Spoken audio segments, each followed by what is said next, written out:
Moni abambo amai anyamata ndi asikana sindikudziwa kuti program imene ya Hymns of Hope Malawi edition ikupezani muli kuti, kaya muli ku South Africa, kaya muli ku UK, kaya muli ku USA, kaya muli ku Malawi, kaya muli mu dziko liti. Ndili nacho chimwemwe kunena kuti mumakhala pamene pa Sunday lilonse nthawi ya 7 o'clock ya ku Malawi pamene timagawana program imene. Ndili nacho chimwemwe kunena kuti tafika pa nthawi imeneyi pamene tili pafupi kumaliza chakachi.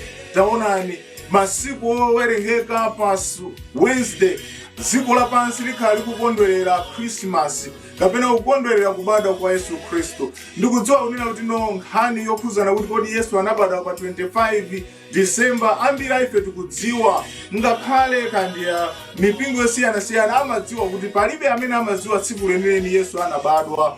Komano chachikulu chimene timagwirizana ndichonena kuti Yesu anabadwa pa dziko lapansi, ndipo kubadwa kwake kunali ndi chifukwa. Ndi chifukwa chake mu tsiku la lero ndikufuna ndikubweresereni nyimbo zoyimbidwa ndi Seventh Adventist Amalawi amene ndithu tigawane nyimbo zosiyana, nyimbo zoonesa matamando komanso kulemekeza Yehova chifukwa cha imfa imene iye adatifera. Chotero mu tsiku la lero ndikufuna ndisakhale ndizoyankhula zambiri, koma tikhale ndi nyimbo zakathithi zimene zingatithandize ife pamene tikukondwerera kuti Yesu abadwe m'mitima mwathu.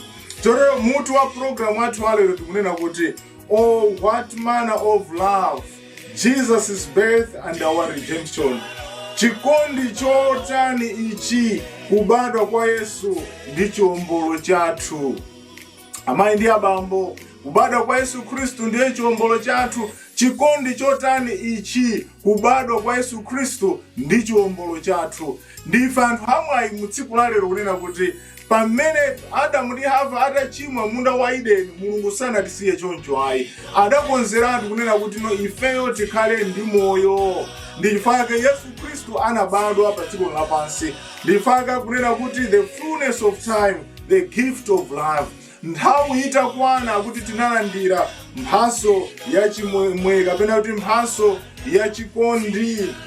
Galatia chapter 4 verse 4 akunena kuti but when the fullness of time had come, God sent forth his son, born of a woman, born under the law. Akuti pamene nthawi idakwana Mulungu anatumiza mwana wake wobadwa mwa mkazi komanso wobadwa mosatira lamulo lake liti. Nkhani ndionena kuti pamene Adamu ndi Hava adayikidwa munda wa Edeni, they were given provisional salvation. Adawauza kunena kuti inuyo mukhale ndi moyo. Adawuzidwa kuti mudye china chilichonse mundawu koma musadye za mtengo wa pakati. Chotero iwowa their provisional eternal life was based on their loyalty to God. Iwowa kuti akhale ndi moyo anayenera kumvera malamulo a Yehova. Ndi akunena kuti Mulungu anakonzeratu kunena kuti popeza anthu ali ndi ufulu wosankha, adapangidwa kunena kuti no akhale ndi mwayi wosankha kukhulupirira kapena ayi. They were not made like a robot, kapena kuti nongokhala chinthu kapena ngati maroboti amene timawadziwa. Iwo adapasidwa ufulu wosankha. Ndi akunena kuti no atachimwa, atachita mtengo wa pakati kuti no anayenera kufa, but we were not left without help. Akuti at the foundation of the world anayikiratu kuti ngati munthu amene anza chimwe Yesu Kristu anayenera kuzatifera. So immediately Adam and Eve sinned, the plan of redemption was instituted. Anayenera kuti Yesu Kristu akabadwe pa dziko lapansi ndipo akapachikidwe pa mtanda. Ndifake ife lero tikukondwerera kunena kuti Yesu anabadwa. Imfa yake ndi imene ikutipasa ife chiwombolo, but we cannot celebrate his death without recognizing his birth. That's the reason why today tikufuna tikhale ndi nyimbo zapadera zokweza chikondi cha Yehova komanso chiwombolo chake. Zoro ndikufuna ndikupempheni tagawireni anthu program imene. Tapangani share malink amene kuti tikhalire limodzi mu program imene. Panda kubwereserani nyimbo zakathithi zimene tikufuna tigawane pamene tikuona chikondi cha Mulungu wakumwamba. Ndakhala pamene.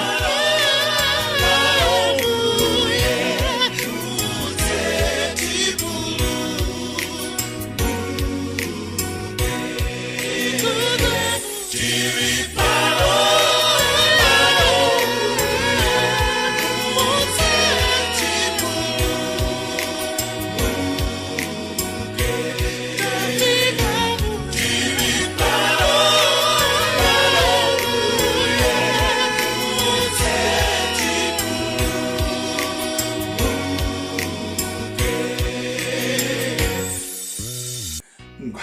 tayambirira mu program imene ya Hymns of Hope Malawi edition ndionena kuti the prophecy of his coming, ulosi wa kubwera kwake. Tikamawerenga pa Isaiah chapter 9 verse 6 akunena kuti for to us a child is born, to us a son is given, and the government will be on his shoulders, and he will be called Wonderful Counselor, Mighty God, Everlasting Father, Prince of Peace. Akuti kwa ife mwana watibadwira amene ulamuliro uzakhala pa mapewa wake, ndipo iye adzatchulidwa kuti wolamulira kapena kuti wodabwisa, wamphamvu, Atate wa nthawi zonse, komanso kalonga wamtendere. Amayi ndi abambo, Yesu Khristu watibadwira, adatibadwira pa dziko lapansi pamene ife tidachimwa. Yesu anabadwa, ndipo iyeyo akunena kuti ma titles onse amene akuperekedwa apa kunena kuti he is the Wonderful Counselor, a Mighty God, God who is omnipotent, amene palibe mphamvu ina iliyonse imene ingathe kumulepheresa. Ndi chifukwa chake ifeyo we have this birth has a significance upon us. The birth of Jesus was prophesied centuries before, showing God's eternal plan for humanity. This prophecy highlights the hope and expectation surrounding the arrival of the Messiah, underscoring the divine purpose behind his coming. Kubadwa kwa Yesu Kristu kunalonjezedwa kale, ndipo ifeyo pa dziko lapansi anthu akhala akuyembekeza, ngakhale zinsembe zonse zija zimaperekedwa zimaonesera kubadwa ndi kufa kwa Yesu Kristu. Chotero ife ndine pa dziko lapansi lero tikukondwera kuti Yesu anabadwa. It is not something that is in future, but it is something that is history, and it has got a significance. Chifukwa kubadwa kwa Yesuko ndi kunalosera kunena kuti no iyeyo azatifera, ndipo ife lero tinacho chipulumutso. Tete timvere nyimbo zitatu. Nyimbo yoyambirira kunena kuti ndi chisomo, imene akutiimbira ndi Amuni Ministry, akuti ndi chisomo inu ndine kuti tikhale ndi moyo ndi chifukwa cha Yesu Khristu. Yachiwiri akuti Noel. Nyimbo imene iyi ndi nyimbo ya Christmas, akunena kuti the shepherds akulilongwe akuimba, imene anaimba ali ku Chitipi SDA Church. Yachitatu akuti haleluya kwa iye kamwana family. Tatiye timvere nyimbo zitatu zimenezi.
Chifukwa Mumalalika Mawa Mulungu Siurido Sinchito Morinazo Ukachisi Maleba Yesanena Einichi so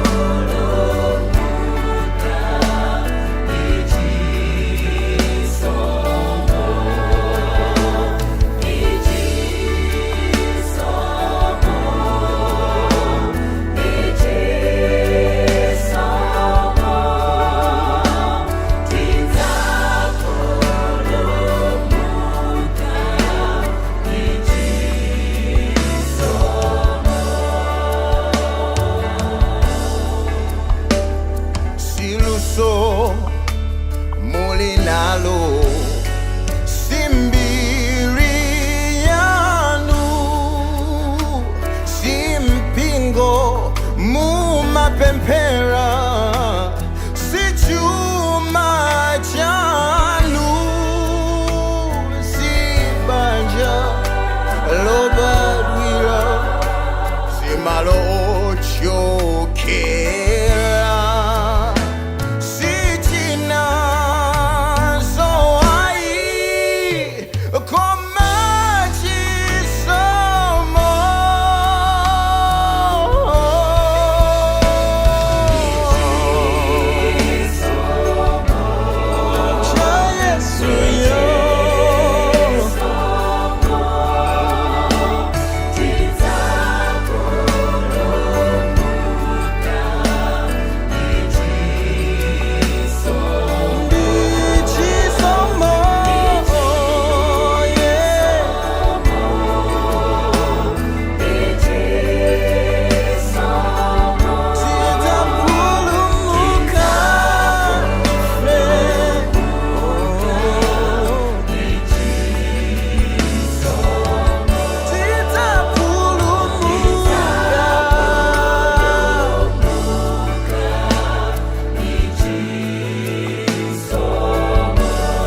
Mfundo yachiwiri ndikunena kuti the fulfillment of time, kukwaniritsidwa kwa nthawi.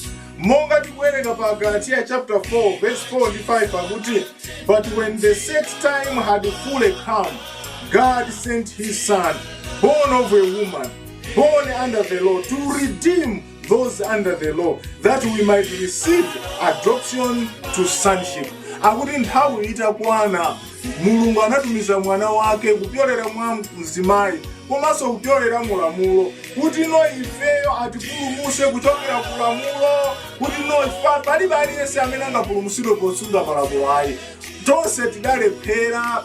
Ndifaka kunena kuti no, what the first Adam failed, the second Adam, who is Jesus, is the one who kept the perfect law. Ndifaka ife tikazapulumusidwa, we will not be saved for you na kuti mwina tinakhulupirika kapena tinachita, koma ifoti tinamudalira Yesu Kristu amene ife ngati tikhulupirira iye. Ndifaka pa Yohane 3 verse 16 akuti pakuti Mulungu anakonda dziko lapansi chotero anapatsa mwana wake wobadwa yekha, kuti yense wokhulupirira iye asatayike koma akhale nawo moyo wosatha. That's the significance about his death. Kuti inuyo ndi ine sitingathe kuzipulumusa tokhayi, chifukwa lamulo ndiona kuti wochimwa wonse anayenera kufa. Ifeyo, we are born under sin and we deserve to die. But it is only Jesus who was tested in all points, but he never sinned. That's the perfect sacrifice. Imene ndine tikamulandira tizapulumusidwa. Tatiye timvere nyimbo zitatu kunena kuti I know Jesus better. Awa ndi a 2 for 1 akuna kuti ndikumudziwa ine Yesu bwino. Yesu amene ndamudziwa chifukwa chakufoka kwanga ndidamudziwa. Yachiwira ku the Chronicles akuti remember me, mundikumbukire, kugamba za chikho kuti Ambuye mundikumbukire munyengo imene ya Christmas, munyengo imene tikukonzekera kuchaka chatsopano, Ambuye mundikumbukire. Komanso yachitatu akunena kuti tisogoze Yesu amene akutipasa kuti the signature herbs, akuti timuyike Yesu patsogolo. Tatiye timvere nyimbo zitatu zimenezi.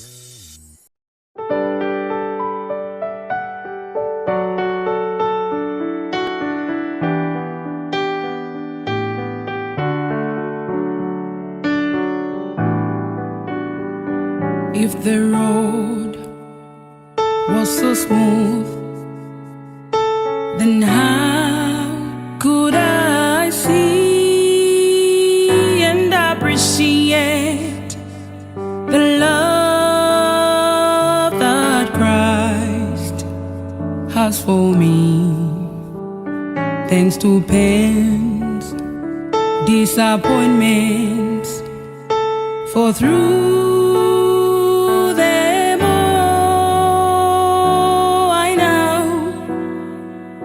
no, Jesus better than before. He's my Savior, Redeemer, the great Conqueror, my shelter, solid rock on Him. Feel me, I stand. If you ask me, how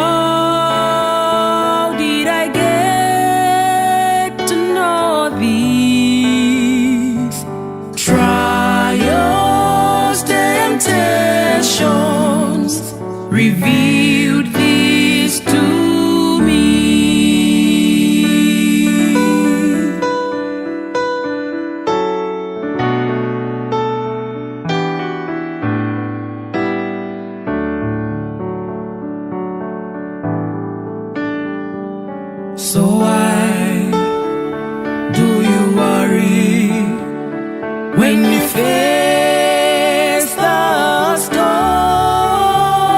Yet I prove that He lives is there, an empty grave. Either He will calm the storm, or He'll let you be in the storm, but still He will be with you till end of the storm.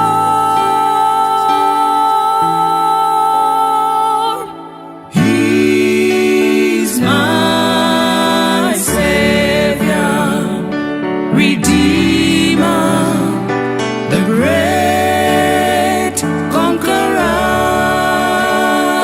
my shelter, solid rock on Him, firmly I stand. If you ask me, how did I get to know these trials, temptations, revealed peace to me? If you ask me, how did I get to know this?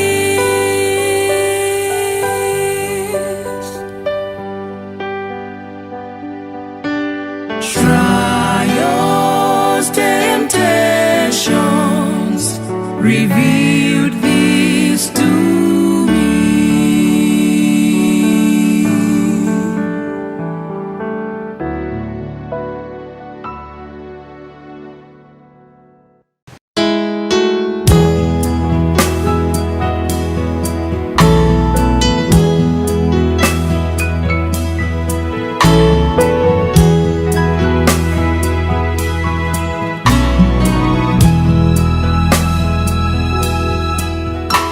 As He took the cup and she took, He gave thanks to God and said, I will no longer drink this fruit of vine until the kingdom comes. As He broke the bread, He gave thanks. It's my body given for you. I have desire to eat with you. Do this to remember me.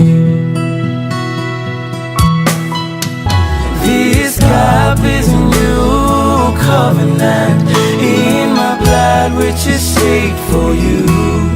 Take this wine, remember me.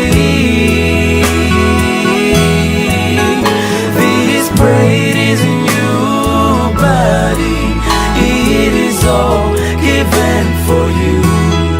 Take this bread, remember me.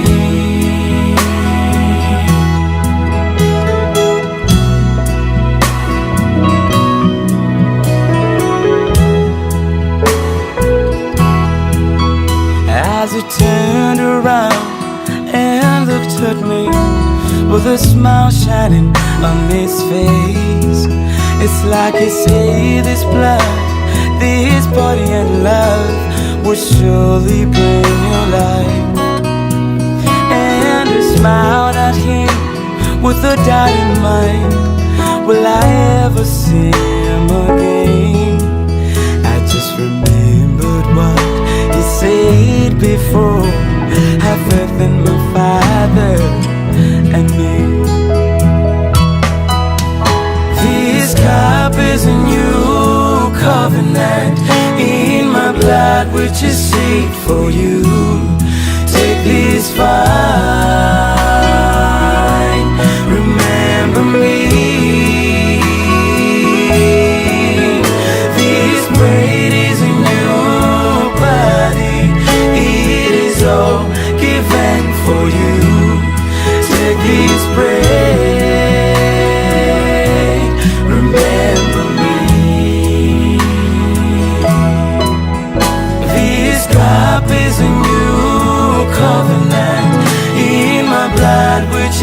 wait for you.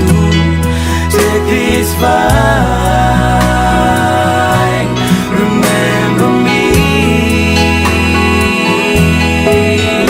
This braid is a new body, it is all given for you. Take this braid, remember me.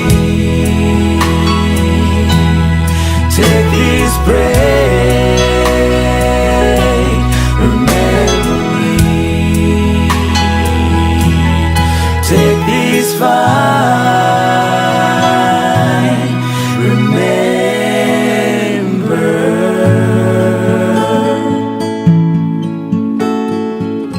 me.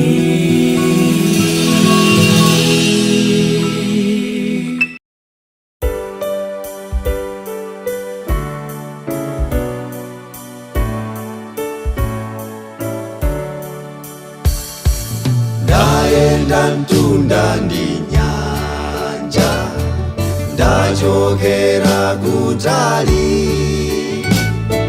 Ndaenda mzigwa mapiri, kupyola mayesero. Chinthu chimodzi ndidziwa, pandekha sinkadatha. Koma ndi bwenzi lokonda, ndadutsa monsemo. Ife poyenda titsogoze Yesu, titsogoze Yesu. akatsogola sinzaopa kanthu. Sinzaopa kanthu. Akhala nane tsiku ndi tsiku. Akatsogola bwenzi langa Yesu, sinzaopa kanthu, sinzaopa kanthu.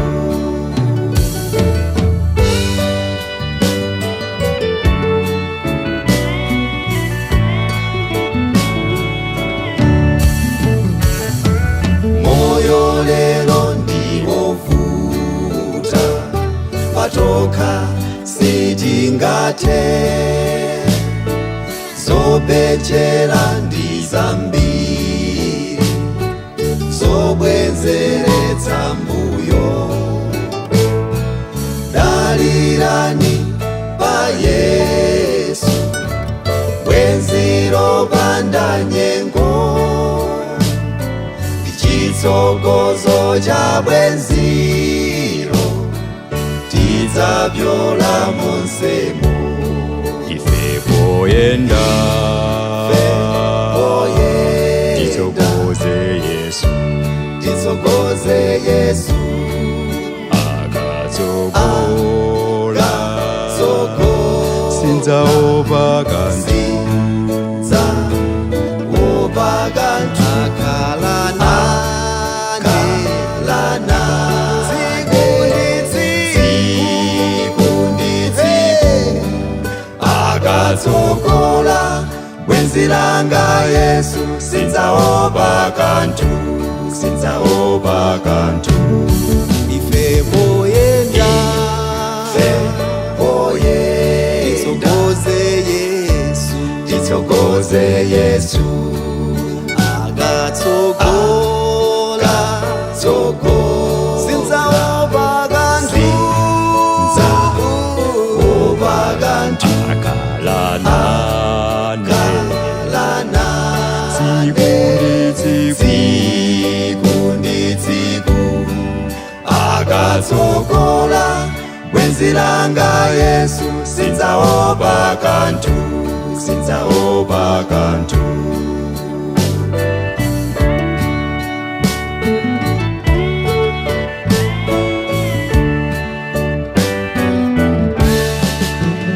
Akatsogola bwenzi langa Yesu, sinzaopa kanthu, sinzaopa kanthu.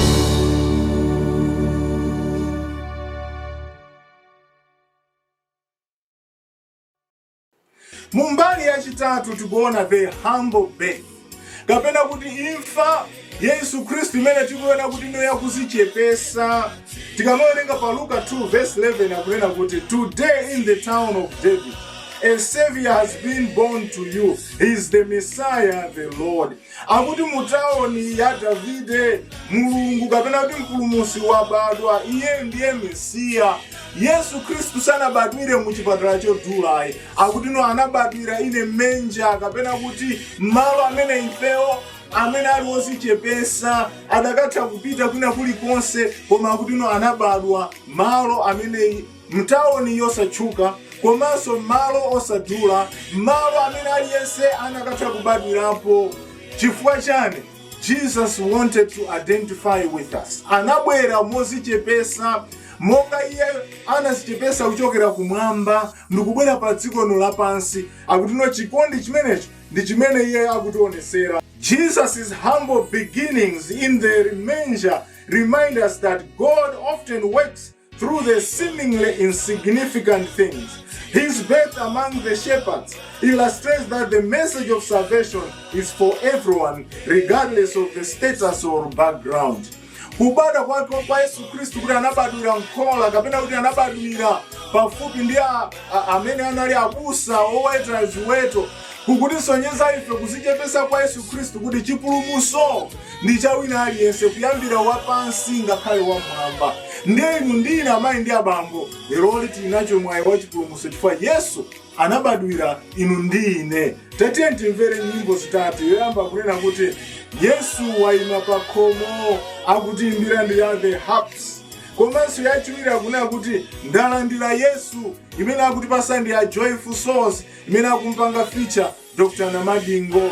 Yachitatu akuti mwana mberere, mwana wa Yesu Kristu akuti no, imene akutiimbira ndi Florence Ntata, my Florence Ntata, imene akupanga feature Mixed Voices, Tom Family and Peculiar Music Ministry. Nyimbo imene anaimba atapita kumangochi anaimbira limodzi kusonyeza umodzi wawo. Monga mmene zakhalire tikazafika kumwamba tizaimbira limodzi. Tatiye timvere nyimbo zitatu zimenezi. Yesu wayima pa khomo ndipo akugogora, ngati wina angatsegule iye adzalowa. Akufuna mtima wako, lola iye alamulire, ndipo adzalowa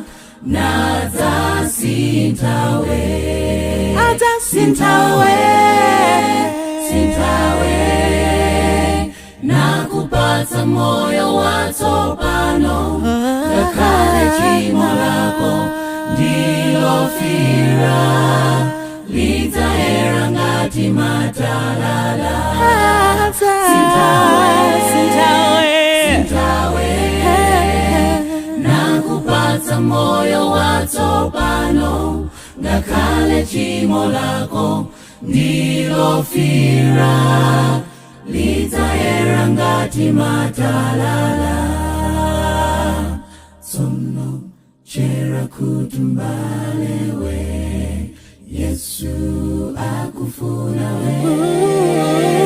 Usaumitsa mtima wako, lola alowe ye.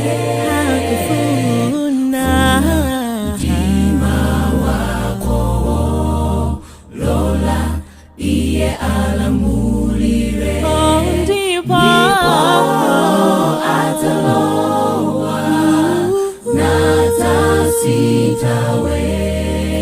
sintawe nakupatsa moyo watsopano, ngakhale tchimo lako ndilofira lidzayera ngati matalala. Sintawe nakupatsa moyo watsopano, ngakhale tchimo lako ndilofira lidzayera ngati matalala.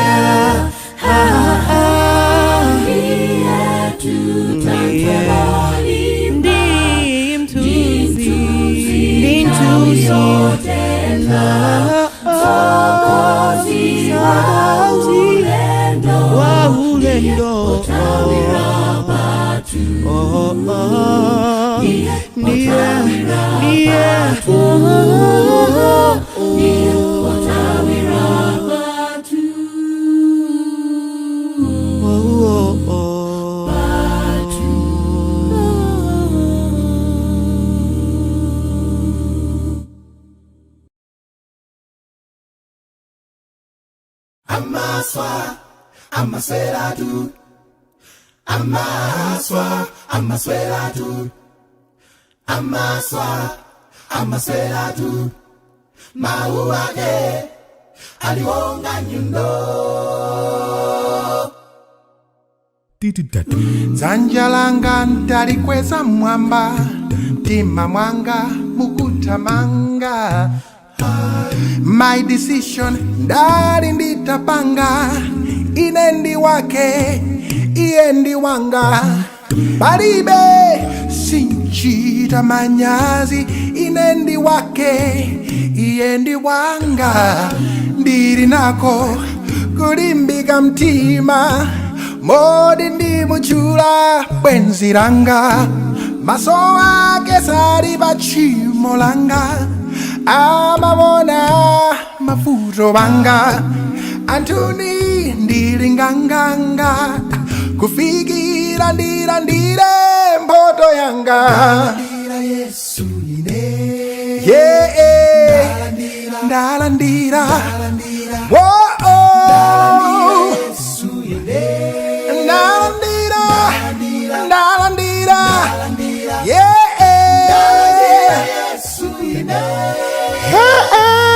Ndakumvani anyamata ndimbe nabo, joyful souls tujijimbe nabo.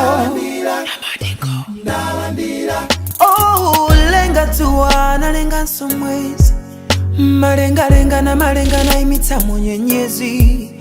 Amandikonda everyday leni bwenzi. Oh, sango tisi kalo wapa kutapa mwezi. Ndiende panzi, ndiende pabenzi. Amandikonda na malenga ni bwenzi. Amanditetezela kuyamda ni penzi, na malenga ni bwenzi. Akunde sinja moyo pangono wezi. Ine ndiazinzanga my frenzy. Imaja pomwe ayimangirira mbuzi imaja. Imaja pomwe ayimangirira mbuzi imaja.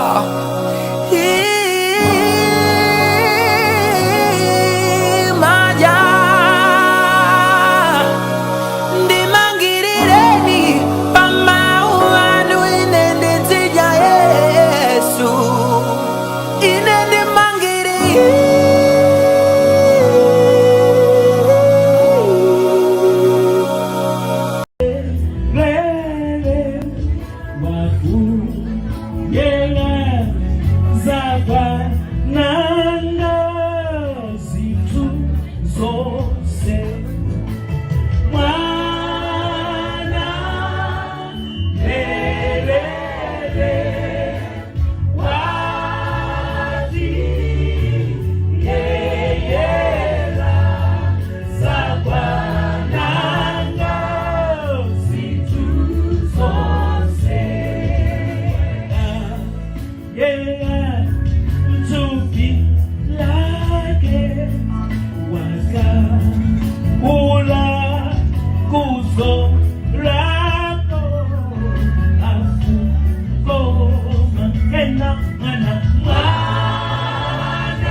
Mfundo ya chinayi ndionena kuti the announcement of the angels, kulengeza kwa angelo.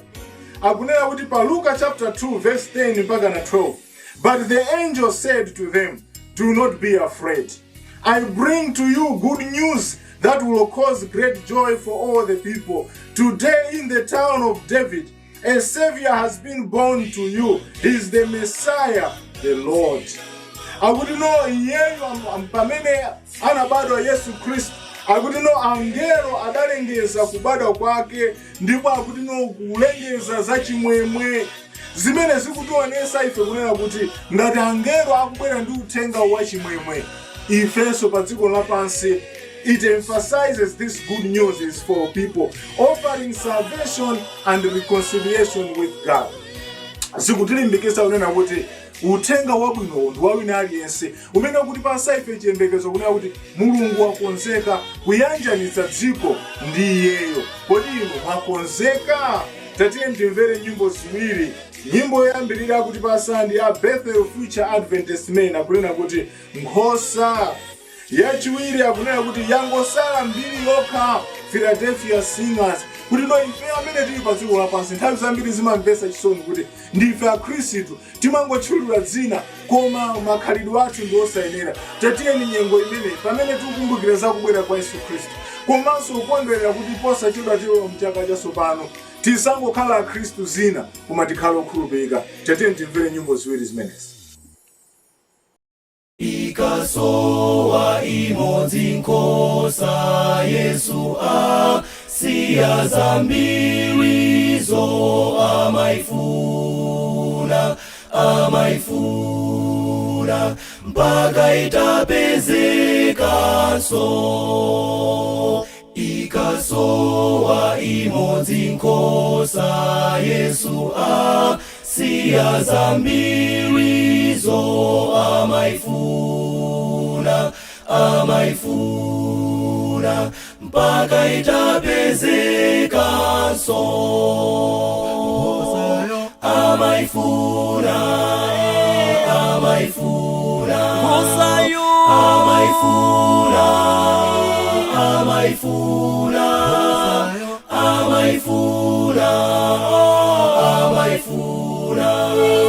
mpaka itapezekanso.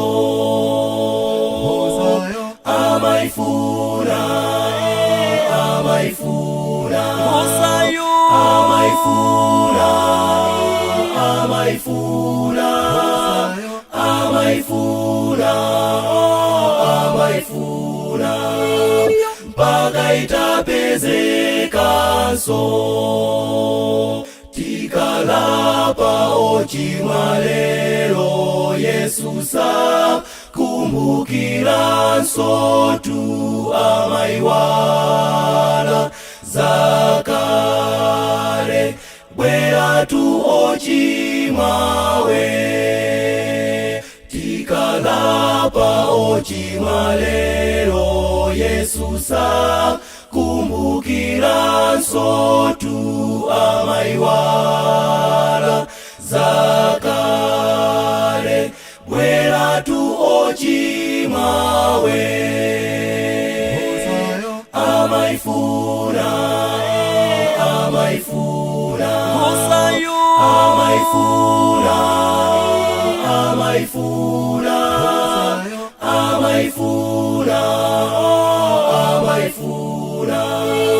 mpaka itapezekanso. Amaifuna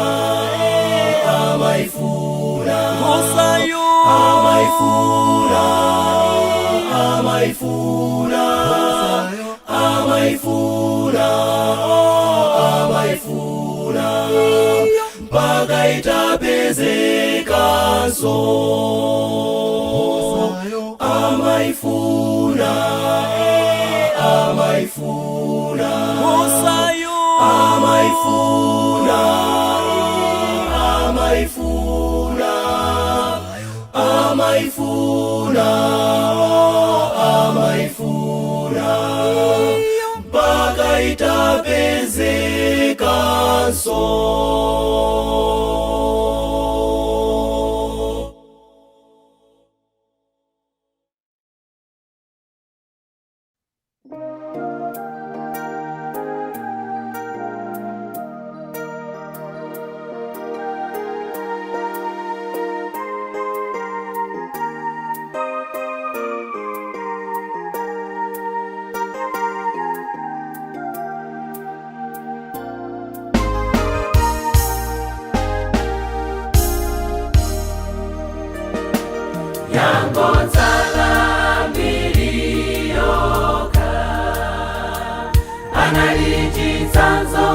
panchito yambuye akaimbira Yesu akapembedza iwo yangotsala mbiri yoka yangotsala mbiri yoka analichitsanzo panchito yambuye akaimbira Yesu akapembedza iwo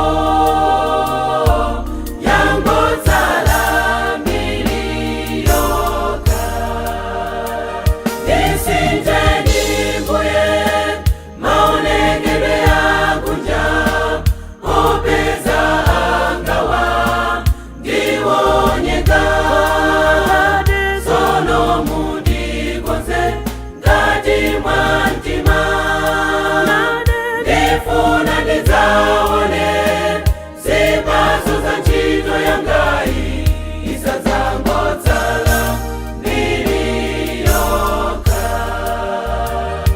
isinjeni mbuye maonekedwe akunja opeza angawa ndiwonyeka sono mundikonze ngati mwantima ndifuna ndidzaone zipatso za ntchito yangayi isadzangotsala mbiri yoka.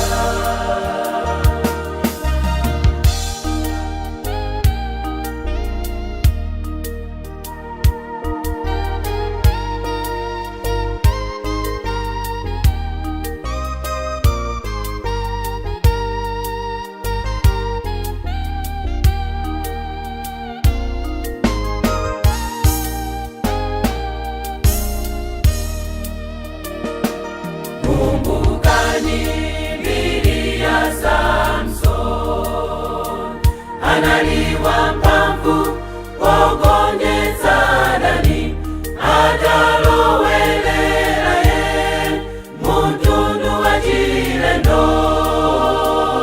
inangotsala mbiri yoka. Kumbukani mbiri ya Samson analiwa mphamvu pogonjetsa Dani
Pamene tikufika gawo lachisanu tikunena kuti the response of faith.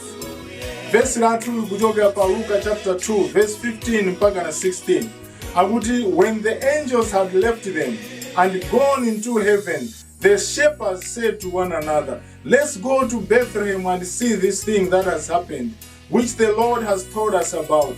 So they hurried off and found Mary and Joseph and the baby who was lying in the manger. Akuti no pamene uthenga unabwera wonena kuti Yesu Kristu abadwa, awawa abusa ang'ono akunena kuti ananena kuti ife tiyeni tipite tikumeneko ku Bethlehem ku mzinda umene wa Davide tikamuone, ndipo kuti anampeza Yesu Kristu atagonekedwapo Maria ndi Yosefe ali pamenepo. Zimene zikutionesa wena kuti ife tikhale nawo chikhulupiriro monga cha abusawo kuti tikamva chinthu tinayenera kupanga respond nthawi imene akuti adali nacho chikhulupiriro ndipo ananyamuka. Their willingness to seek Jesus represents our call to embrace him and this gift of salvation. Ifenso tikamva kuitana tisamachedwe ayi ambira ife timachedwa koma tipite tikachilandire. Tatiyeni timve nyimbo ziwiri izi. Yoyambirira kunena kuti Yesu ngwadidi, nyimbo zitatu. Tatiyeni timve nyimbo zitatu izi. Yoyamba kuti Yesu ngwadidi, Yesu ndi wabwino, akutipasande aphalemwe singers kuimba muchisena kuchokera ku Chikwawa Central. Yachiwiri akuti chipata yoyimbidwa ndi Harmony yochoka ukabula. Yachitatu akuti ndilakalaka kwathu awa ndi the descendants uko kukaronga kumpoto. Tatiyeni timvere nyimbo zimenezi. Yesu bamuti pare adafa kiwange ana babara anasikana dangwe naiwe mbamwe sovi vinyo sasa uya yoga nichuka kiwe mwake yoga nichuka bidajeta uya yoga nichuka kiwe mwake yoga nichuka uya Yesu walidi yoga nichuka yoga nichuka bidajeta uya yoga nichuka kiwe mwake yoga nichuka uya Yesu walidi zoti mbuya dafera ife benu taebwa zoti adafa nokakabeko bichiwa imagoloso ninji penu namna upota mwete kololo mwe akaja sachachi kwata zoti mbuya dafera ife benu taebwa zoti adafa nokakabeko bichiwa mwe pae ninji podi upota chikololo mwe akaja yoga nichuka bidajeta uya yoga nichuka kiwe mwake yoga nichuka uya Yesu walidi yoga nichuka bidajeta uya yoga nichuka kiwe mwake yoga nichuka uya Yesu walidi yoga nichuka kiwe mwake bidajeta uya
Ziko la ufu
Muchigawo chichomaliza cha number 6 kunena kuti the impact of his birth on our lives. Kuti kodi imfa yake iri kutikhuza ife bwanji?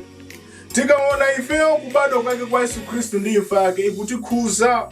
This is how God showed his love upon us. Tikamawerenga pa 1 Yohane chapter 4 verse 9 mpaka na 10 akuti chikondi cha Mulungu anachionesera kwa ife osati kuti tinachita zinthu zabwino ayi. Tilipo mwa iye adatipasa mwana wake amene anatifera pa mtanda kuti ife tilandire chipulumutso. Chotero imfa ya Yesu Kristu ikutionesera chikondi cha Mulungu monga ife anthu ochimwa tinawo mwayi. Ndifaka mutu wathu kunena kuti chikondi chotani ichi kubadwa kwa Yesu Kristu ndi chiwombolo chathu. Ifeyo ndi mwayi waukulu kunena kuti tsiku la lero tingathe kumakondwerera kunena kuti Yesu anatibadwira komanso chipulumutso ndi chotheka. Tatiye timvere nyimbo ziwiri akuti pokumbukira imene akutiimbira ndi a Seraphs. Pamene yachiwiri akuti zikomo Yesu imene akutiimbira ndi a Midnight Cry kuchokera ku area 18. Pokumbukira mtandao umene mbuye nafapo zokoma zapadzikoli sizinga kanthu konsebi. Onani mutu manjanso mapazi ndi mutitimo epanalire winayo wondivalira mlingayo.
amayi ndi abambo pamene tikufika kumapeto ndikufuna ndikuthokozeni inu nonse amene mmakhala pamenepo Sunday lililonse nthawi ya 7 o'clock.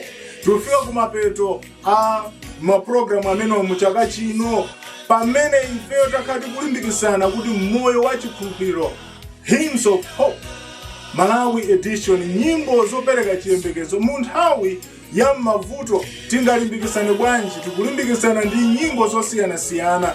Ndikufuna ndithokoze oyimba nonse a Seventh Adventist ku Malawi ngakhalenso amene ya Malawi muli maiko osiyanasiyana amene nyimbo zanu zakhala zikuyimbidwa pamene season ikupita kumapeto.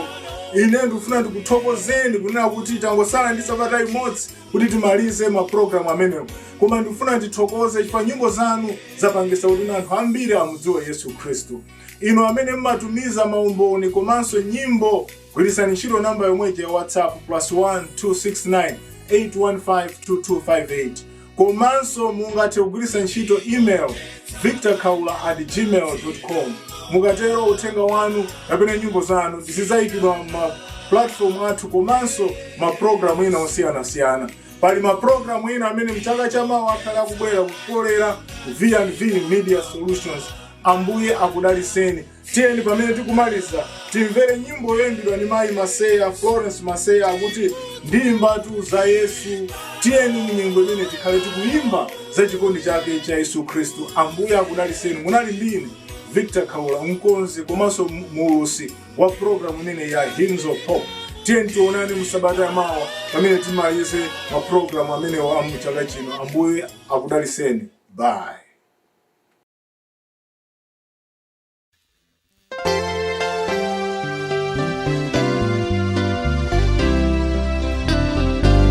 Timbatu